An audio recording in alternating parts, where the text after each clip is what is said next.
ठीक है, तो आज हम लोग चैप्टर 1 क्या था, वास्तविक संख्या है। तो वास्तविक संख्या जो चैप्टर 1 था उसका एक्सरसाइज 1.1 कंप्लीट हो गया था। 1.2 का जो पहला क्वेश्चन है वो है कि निम्नलिखित संख्याओं को अभाज्य गुणनखंड के गुणनफल के रूप में निरूपित करना है। यानी ये जो संख्या दिया हुआ है 140, इस संख्या को अभाज्य संख्या में हमको तोड़ना है और फिर उन अभाज्य संख्याओं का गुणनफल को हम लोग को लिखना है। वही वाला हम लोग को बोला जा रहा है कि गुणनफल के रूप में व्यक्त करना है। तो फिर समझना, कहता है कि निम्नलिखित संख्याओं, अभी यहाँ बहुत सारा संख्या दिया हुआ है क्वेश्चन, तो लोग पहला भी लिखे 140। तो निम्नलिखित संख्याओं को अभाज्य गुणनखंड के गुणनफल के रूप में लिखना है, निरूपित करना है, मतलब उसको लिखना है। तो सबसे पहले ये समझते हैं कि अभाज्य संख्या होता क्या है। ठीक है, पहले हम अभाज्य संख्या बता देते हैं इधर साइड में। अभाज्य संख्या, इसको हम सीधा छोटा सा एकदम याद रखना है कि वैसा संख्या जो केवल एक के टेबल में आता हो। ठीक है, एक का टेबल में आता हो या फिर अपना संख्या में आता हो। अपना संख्या मतलब बता रहे हैं अभी, जैसे एग्जांपल में समझो 2 क्या है, या तो एक का टेबल में आएगा या तो फिर अपना टेबल यानी 2 का टेबल में आएगा या तो फिर 1 का टेबल में आएगा। उसी तरह आगे समझो 3 भी क्या है, या तो एक का टेबल में आएगा यानी एक के पहाड़ा में आएगा या तो फिर 3 का टेबल में आएगा। अगला है 5, ठीक है, 5 भी उसी तरह 1 में या तो फिर खुद का टेबल में। उसके बाद 7, या तो एक के टेबल में या तो 7 के टेबल में। उसके बाद 11 सीधे, क्योंकि 9 नहीं लिखना है, क्योंकि 9 क्या हो जाएगा, एक का भी टेबल में आ जाएगा, 3 का भी टेबल में आ जाएगा और खुद का भी टेबल में आ जाएगा। समझ गया। एक बात यहाँ सोचना कि 1 नहीं लिखे, क्यों, क्योंकि 1 तो खुद का टेबल में है और 1 तो और कहाँ बोल सकते हैं हम लोगों को। डेफिनेशन क्या बोला कि एक का टेबल माना चाहिए। अब एक को तो ले नहीं सकते क्योंकि एक का जो संख्या लेने वाले वो एक का टेबल माना चाहिए। समझ रहे हो ना, इसीलिए एक को हम लोग नहीं लेते हैं यहाँ। तो यहाँ 2, 3, 5, 7, 11 इस तरह करके और भी संख्याएं होंगी। बस याद ये रखना है कि वैसे संख्या जो केवल एक का टेबल में है और खुद का टेबल में है। ठीक है, तो हमको इसको उसी टेबल में तोड़ना, यानी 140 को ध्यान देना है कि 140 को जब हम तोड़ेंगे, इसको फैक्टराइज करेंगे, तो ध्यान देना है कि हम यही सब टेबल लगा सकते हैं। ये नहीं कि 4 का टेबल में काट दिए। समझ रहे हो क्या बोल रहे हैं। ये नहीं कि 9 के टेबल में काट दें, तो ये सब टेबल में नहीं काटना है। हम लोग को क्या करना है, सबसे पहले देखो 2 है तो 2 से अगर काट रहा है तो 2 से काटेंगे। जैसे 2 के टेबल में ये कितना बनवा जाएगा, 7 और 0। फिर 2 का टेबल में ये 3 है ना, मालूम है ना कि 2 का टेबल में 3 बार में आता 6, तो 1 बच गया, 1 और 0 हो गया 10, तो 2 5 जा 10। फिर अब देखो 2 का टेबल तो जाएगा नहीं, देखो 3 में जाएगा, ये 3 में चेक करो, 3 में जा रहा है, नहीं जा रहा है। हम लोग क्या करेंगे, 3 के बाद देखिए 5 में जा रहा है, तो 5 7 जा 35। तो इसको हम लोग क्या करेंगे, अब इसके बाद टूटेगा क्या, ये नहीं। तो हम लोग इसी को यानी कि इसको 140 को ही लिखेंगे। अब ये जो दिख रहा है ये सब अपने आप में क्या हो गया, आभाज्य संख्या हो गया। ये तो आभाज्य संख्या है ना, यस। तो अब यहाँ क्या बोला था, अब यहाँ पढ़िए समझ में आ जाएगा कि निम्नलिखित संख्याओं को अभाज्य गुणनखंड, देखो ये अभाज्य गुणनखंड में है कि गुणनफल, मतलब देखो गुना में है, अभाज्य गुणनखंड के गुणनफल। तो अभाज्य गुणनखंड तो किए और उसको क्या करके लिखे हैं, गुना में करके लिखे हैं। अब इनको अगर वापस से अगर मल्टीप्लाई करेंगे तो फिर से हमको क्या मिल जाएगा, 140 आ जाएगा। अब इसी को एक तरीका होता है लिखने का छोटा में कि यहाँ 2 कई हुए है, क्या हुए 2 है, तो ऐसे लिख देंगे कि 2 का पावर 2 इंटू यहाँ कितना है 5, फिर इंटू 7। ये हो गया हम लोग का आंसर। ठीक है, तो क्वेश्चन नंबर सेकेंड तो क्या है, नंबर बताइए। 156 है, 156। अब फिर हम लोग इसको भी 156 को तोड़ के देखते हैं। 156 पहला किसके टेबल में जाएगा, 2 का टेबल में, 2 7 जा 14, 1 बच गया, 2 8 जा 16। उसके बाद फिर 2 का टेबल में 2 3 जा 6 और 2 9 जा 18। अब 2 का टेबल में जाएगा, 3 मिलेंगे तो 3 का टेबल में जाएगा, 3 1 जा 3, 3 3 जा 9। अब ये जाएगा आगे वो टूटेगा क्या, नहीं टूटेगा। मतलब हम लोग इसको 2 इंटू 2 इंटू 3 इंटू 13 के टेबल में लिखेंगे। अब इसी में ध्यान देना है कि 2 के वो है 2 का आ गया तो इसको लिख सकते हैं 2 का पावर 2 इंटू 3 इंटू 13 कंप्लीट। इसके बाद थर्ड नंबर देखिए, थर्ड नंबर में क्या है 3 8 2 5। अब हम लोग इसको तोड़ के देखते हैं। पहले ये समझिए कि क्या ये 2 का टेबल में टूटेगा। तो देखो 2 का टेबल में ये डिवाइड लगेगा कि नहीं लगेगा, उसको चेक करने का एकदम सीधा तरीका होता है कि लास्ट नंबर देखिए आप, क्या वो लास्ट नंबर देखो क्या वो 2 का टेबल में आता है, नहीं आता है, मतलब तभी 2 का टेबल नहीं कटेगा। 3 में चेक करने का मतलब होता है ना कि सब नंबर को आप ऐड कर दो और उसके बाद देखो क्या वो 3 का टेबल में आता है। जिसे अगर जोड़ देंगे तो 3 और 8 कितना हो गया 11, 11 और 2 कितना हो गया 13, 13 और 5 कितना हो गया 18। इसका मतलब 3 के टेबल में कट जाएगा। समझ रहे हो ना। ऐसे अब देखो डायरेक्ट हम 5 से भी कट सकता है क्योंकि लास्ट में 5 दिख रहा है ना, तो 5 से कट जाएगा, ठीक है। लेकिन हम लोग क्या करते हैं थोड़ा छोटा नंबर से पहले सोचते हैं, पहले 2 से नहीं कटा तब लगाते हैं 3, 3 से जब नहीं कटा तो लगाते हैं फिर क्या 5। 4 नहीं लगा सकता क्योंकि 4 आपका अभाज्य संख्या नहीं है, 4 नहीं लगा सकते हो आप। समझ में आ रही बात। चलो अब हम लोग सबसे पहले इसको 3 टेबल में काट देते हैं। 3 बन जा 3, अब यहाँ हो जाएगा 3 2 जा 6, तो यहाँ 2 बच गया है। अब 22 बन चुका है तो 3 से बन जाए 21, तो 1 बच चुका है। अब देखो 3 5 जा 15 कट गया। अब फिर से चेक करते हैं क्या ये 3 का टेबल में कटेगा, तो फिर सबको जोड़िए अंदर अंदर कि 1 और 2 3 हो गया, 3 और 7 10 हो गया, 10 और 5 15 आता है। तो 3 के टेबल में 15 आता है, मतलब 3 के टेबल में कटेगा ये। तो आ जाएगा 3 4 जा 12 है ना, और 3 2 जा 6 और 3 5 जा 15। अब फिर चेक कीजिए इसको, तो 4 और 2 6, 6 + 5 11, नया आने वाला है 3 का टेबल में। अब ये अब हम लोग क्या करेंगे इसको 5 का टेबल में दे देंगे। तो 5 का टेबल में देखते हैं कितना आ जाएगा। 5 बन जा नहीं 5 8 जा 40, कितना बच गया 2 85। और देखो और चेक करो 3 का टेबल जाएगा क्या 5 का टेबल में। 5 बन जा 5, 3 बन जाएगा 5 से बन जा 15। और आगे ये जाएगा क्या नहीं जाएगा। अब हम लोग क्या करेंगे पूरा का पूरा इसको क्या कर लेंगे, अब इसी को लिख देंगे कि 3 8 2 5 को तोड़ने से मिला 3 × 3 × 5 × 5 × 17। इसको शॉर्ट में लिखेंगे 3 का स्क्वायर 5 का स्क्वायर और 17। क्लियर हो गया, समझ में आ रही है बात। चलो क्वेश्चन नंबर अगला हम लोग क्या करेंगे 4 नंबर। इसका 4 नंबर देखो क्या है बताइए 5 0 0 5। अब इसको फिर वही काम करेंगे हम लोग कि 5 0 0 5 को फैक्टराइज करेंगे।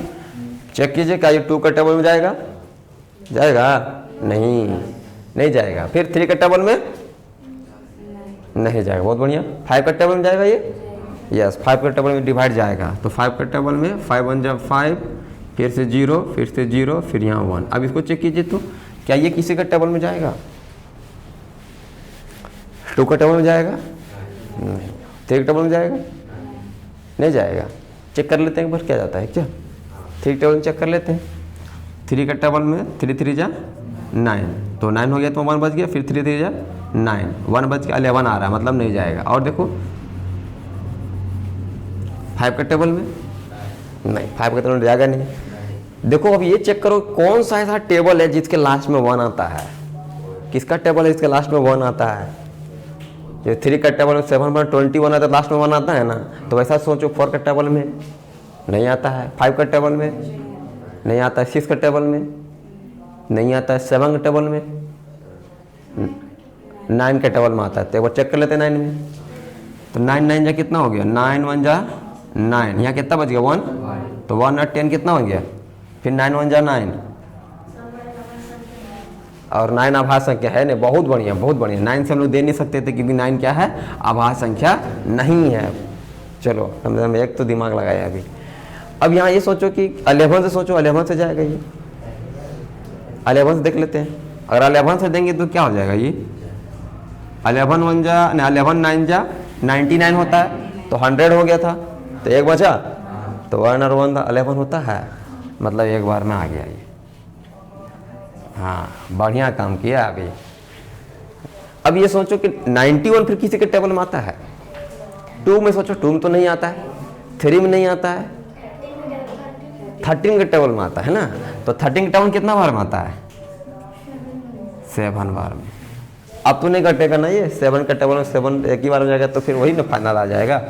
तो हम लोग अब इसको कितना लिख सकते हैं कि 5005 को लिख सकते हैं 5 × 11 × 13 × 7। इसका मतलब ना ये 7 का टेबल में तब कट जाता है ये 7 का टेबल। चक्र देखो, 7 1 जा 7, कितना बचते हैं? 3 बचता है, 3 और 0 30 हो जाता, 28 कटता ना। उसके बाद फिर बच जाता 2 और 1 21 कट जाता है। कोई बात नहीं, बादे काटे पहले काटे, आएगा इतना ही, ठीक है। तो ये हो गया हमारा आंसर। और बचा है क्या? और इसमें क्वेश्चन है, बोलो 5 नंबर बोलो क्या है? 7 4 2 9। अब इसको हमको क्या करना है? फिर से इसी तरह फैक्टराइज करेंगे, 7 4 2 9। चलिए, किसका टेबल में जाएगा? सबसे पहले ये चेक कीजिए, क्या ये 2 के टेबल में जाएगा? नहीं जाएगा। 3 के टेबल में देख लेते हैं, ऐड कर लीजिए, नेट कर लीजिए। 7 4 11, 11 2 कितना हुआ? 13, 13 9 कितना हो जाता है? 21 22, तो नहीं जाएगा। और सोचिए किसका टेबल में जाएगा ये? सोचिए। हाँ, तो ये अब जो नंबर है 7 4 2 9 कितना टेबल में जाएगा? 17 टेबल में जाएगा। तो 17 के टेबल में देखते हैं कितना बार में आता है। 17 के टेबल में 4 बार में 68 हो जाएगा, और फिर 68 और बच गया इधर से 6, तो 62 बना। अब कितना बार में दे? 3 बार में, तो 3 बार में चला गया 51, तो बच कितना गया? 11 और 9 हो जाएगा 119, और 17 के टेबल में 119 कितना बार में आता है? 7 बार में। तो ये फिर हम लोग जान रहे 437 है। अभी 2 में जाएगा नहीं, 3 में जाएगा नहीं, 7 में जाएगा नहीं, 11 में जाएगा नहीं, बड़े नंबर में जाएगा। तो जाएगा किसका टेबल में? ये 19 का टेबल में। तो 19 का टेबल में 2 बार में हो जाएगा ये 38। अब 38 है, तो यहाँ पे बच गया 5 और 7 हो गया 57, और 19 के टेबल में 57 आता कितना बार में? 3 बार में। तो यहाँ हम कह सकते हैं कि 7 4 2 9 को हम लोग लिख सकते हैं 17 × 19 × 23। अब यहाँ तो डबल ओवर है नहीं कि पावर ओवर लगाएंगे, है ना।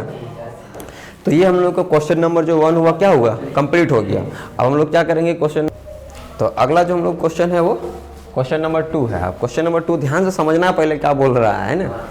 कहता है पूर्णांकों के निम्नलिखित युग्मों के, मतलब देखो यहाँ 2 को पूर्णांक दिया हुआ है, युग्म में मतलब जोड़ा में दिया हुआ है।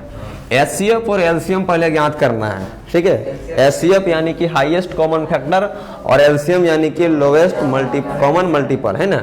तो ज्ञात करना है और फिर इसकी जांच भी करना है, और इस फॉर्मूला में रख के जांच करना है कि 2 संख्याओं का जो गुणनफल होता है वो आपका एचसीएफ गुने एलसीएम के ही बराबर होता है।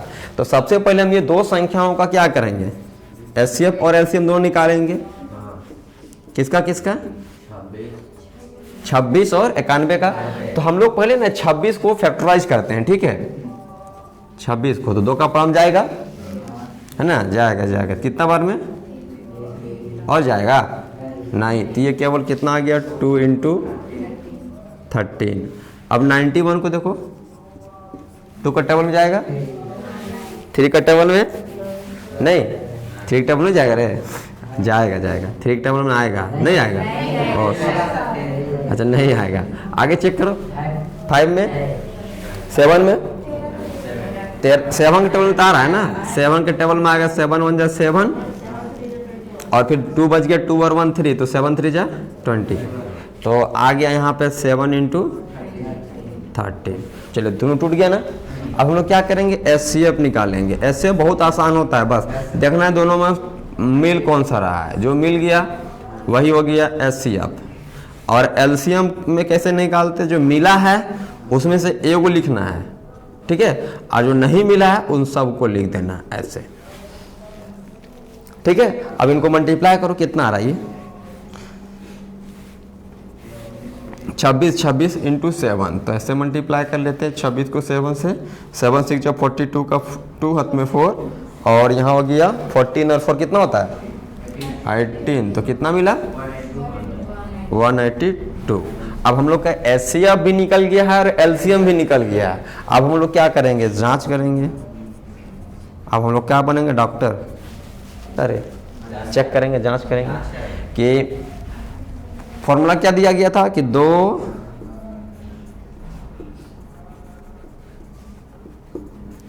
संख्याओं का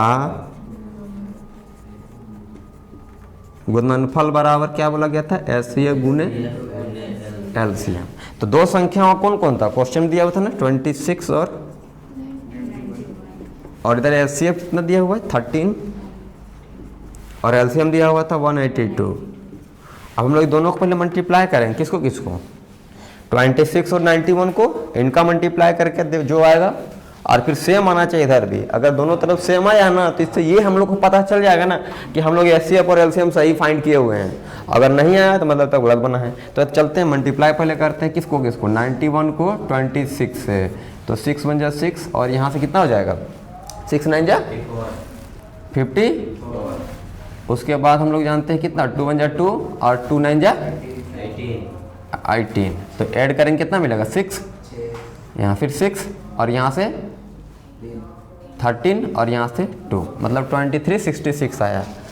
ठीक है, देखो एक और तरीका होता है मल्टीप्लाई करने का सीधा, हाँ थोड़ा इसको भी समझ लीजिए आप लोग। जैसे 91 था ना, है ना, 91 और 26, इसको सीधा देखो कैसे सॉल्व करते हैं, एक ही लाइन में। सबसे पहला तरीका होता है कि सीधा सीधा मल्टीप्लाई करना है, तो हो जाएगा 6। दूसरा स्टेप होता है कि क्रॉस मल्टीप्लाई करके ऐड करना है। जैसे 96 9 6 कितना हो गया 54 आया था, और फिर इधर 2 1 कितना हुआ 2, ऐड के कितना मिला 56, तो 56 का 6 लिख देना है। ठीक है, अब 5 तो रह गया ना इधर वाला।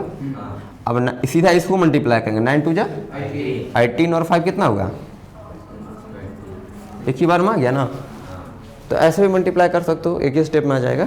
तो कितना मिला इधर 2366।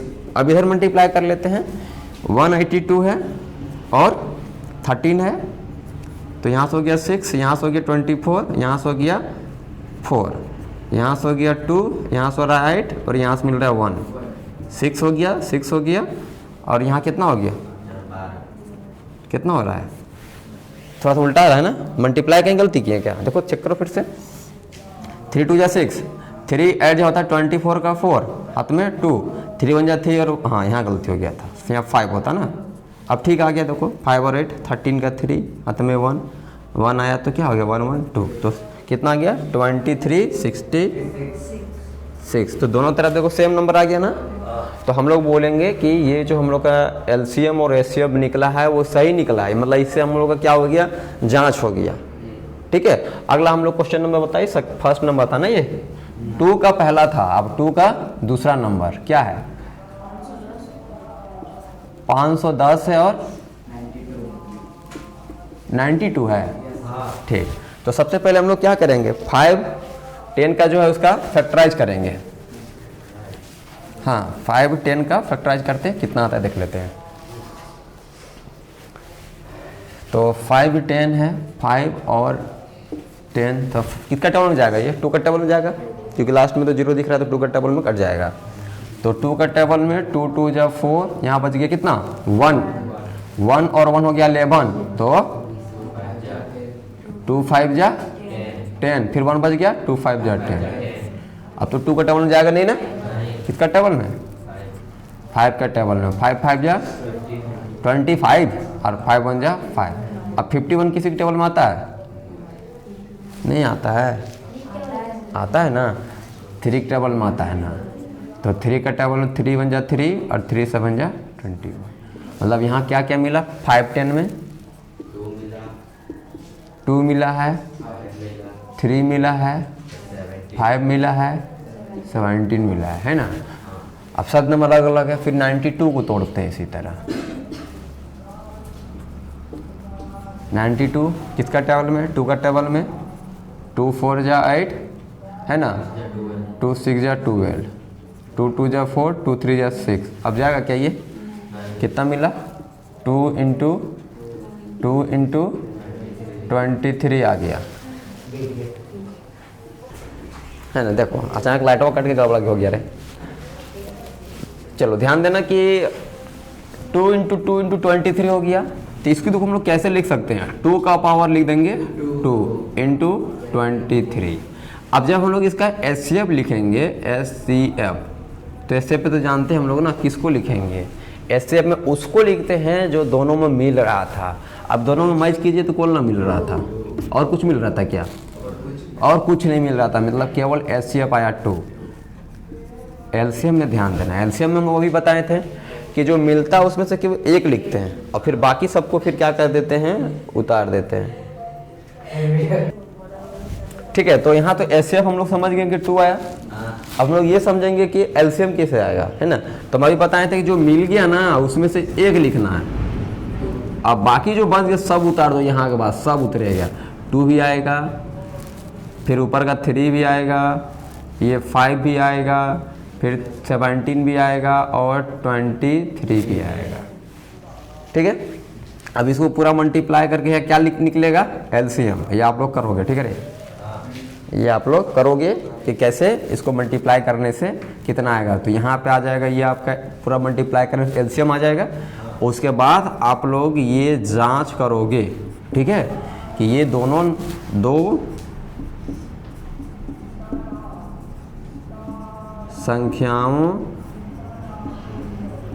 का गुणनफल बराबर एचसीएफ गुने एलसीएम। तो दो संख्याओं का गुणनफल में आपका कितना कितना जाएगा, 5 10 इंटू 92, और एचसीएफ तो 2 निकला था, और एलसीएम जो भी आएगा उसे रख देना है, और फिर यह देखना है कि दोनों तरफ बराबर आया कि नहीं आया। ये आप लोग बना के होमवर्क के रूप में ले आना है, ठीक है। और हम एक और कुछ जो भी पीछे जो हम लोग पढ़े थे ना, तो फैक्टराइजेशन वाला से, गुणनखंड वाला से, तो ये हम होमवर्क में आप लोग को मैं दे रहा हूँ कि ये जो गुणनफल है, गुणनखंड वाला करके और गुणनफल के रूप में लिखना है ना। जो अभी पहले जो क्वेश्चन नंबर 1 था उससे रिलेटेड दे रहे क्वेश्चन, ठीक है। 3-4 क्वेश्चन दे रहे हैं, उसको तो लोग बनाएगा बढ़िया से, ठीक है। पहला दे रहे हैं 2 10, दूसरा 2 1 5 6, तीसरा नंबर में 4 2 5 5, 4 में 1 2 5 7, 5 में 6 2 5, ठीक है। तो ये 5 क्वेश्चन है, इसको फैक्टराइज करना है उसी तरह और गुणनफल के रूप में लिखना है, ठीक है।